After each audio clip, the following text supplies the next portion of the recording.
as summer. That time in the games industry release calendar where nothing's really happening, allowing us gamers to finish off the spring big hitters like The Last of Us and Bioshock Infinite while waiting for autumn's titans to come out and play.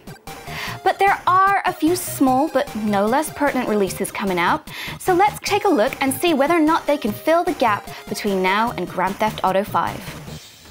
First up, Deus Ex The Fall. Now, The Fall really had a lot to live up to before it was even released. When its name first appeared, people began frothing at the mouth in anticipation of a sequel to the mega successful Human Revolution, only for that to turn to abject rage when Square Enix announced The Fall was in fact an iOS game.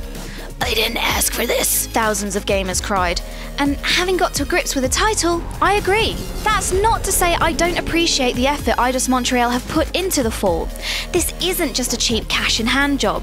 There is a lot of thought behind how The Fall looks and feels, and in that respect it is like having a pint-sized Human Revolution in your hands.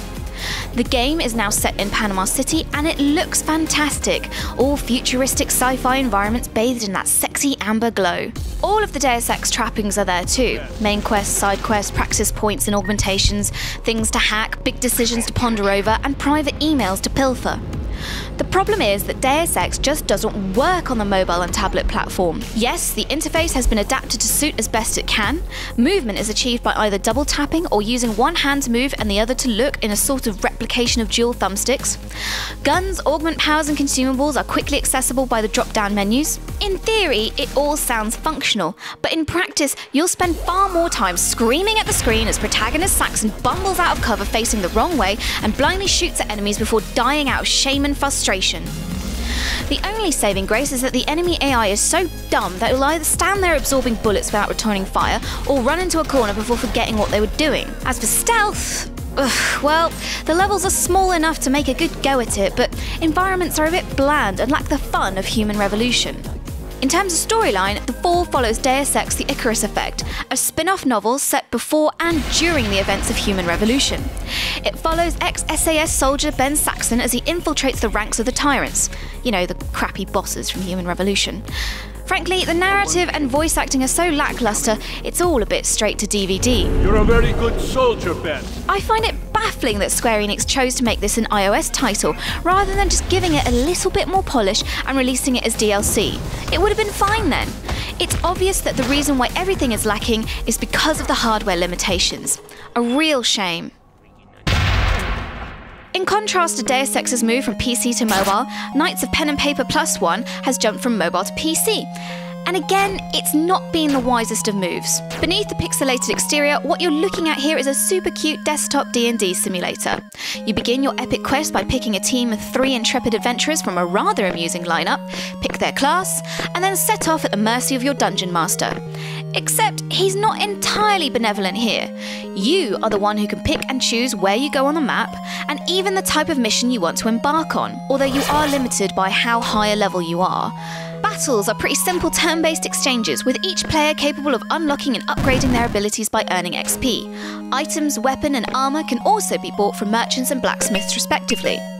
All in all, Knights of Pen&Paper Plus One is a charming experience, with nostalgia-inducing chiptune and pop culture references galore, my favourite being this tribute to PlayStation title Journey. It's a gently entertaining experience, but it's clear that this was a mobile phone port.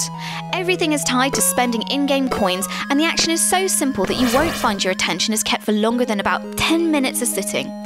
That's not to say that Knights of Pen&Paper Plus One isn't enjoyable. It just works best with a dip-in, dip-out approach. Which brings us to the gratifyingly explosive fan service that is Project Crosstone. Franchise blending is a familiar concept in Japanese gaming, and one that should really be fully embraced by Western devs. Imagine, if you will, what it'd be like to team up the likes of Master Chief, Gordon Freeman, Lara Croft and Femshep, and have them face off against GLaDOS, Sarah Kerrigan, the Lich King and LeChuck. Brilliant! And that's the appeal of Project Crosstone. Boasting faces from Street Fighter, Tekken, Darkstalkers, Devil May Cry, Tales of Vesperia, Ghost and Goblin, Virtua Fighter, and much, much more, this is any Japanophile's wet dream. It's also crazy. Actually crazy. First, I was at Tekken school with Jing and Ling Jiao, then the gargoyles from Ghost and Goblin turned up, followed by Virtual Fighters Pai and Akira Yuki, then a naked female version of the Silver Surfer wandered in, and then they fought the Devils, and then Yuri from Street Fighter 4 rocked in, and they all talked about Taekwondo, at which point Ken and Ryu appeared, and they all erupted in a massive fight. In any other game, such a wealth of superstars would be an endgame situation, but in Project Crosstone, it's just known as the prologue. True to form, battles are equally bonkers. Project Crosstone is a tactical RPG where you maneuver your party of heroes across a gridded landscape before engaging the enemy in beat-em-up style combat. The real fun here is manipulating your strategy to enable 3-person combos, double tag team collaborations, and my favourite, these epic, huge, screen-melting combos that result in OTT insanity. There's no such thing as too much here, and I bloody love it.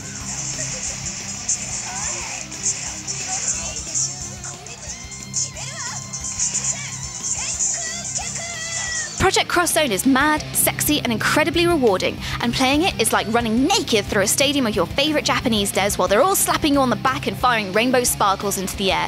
It's brilliant.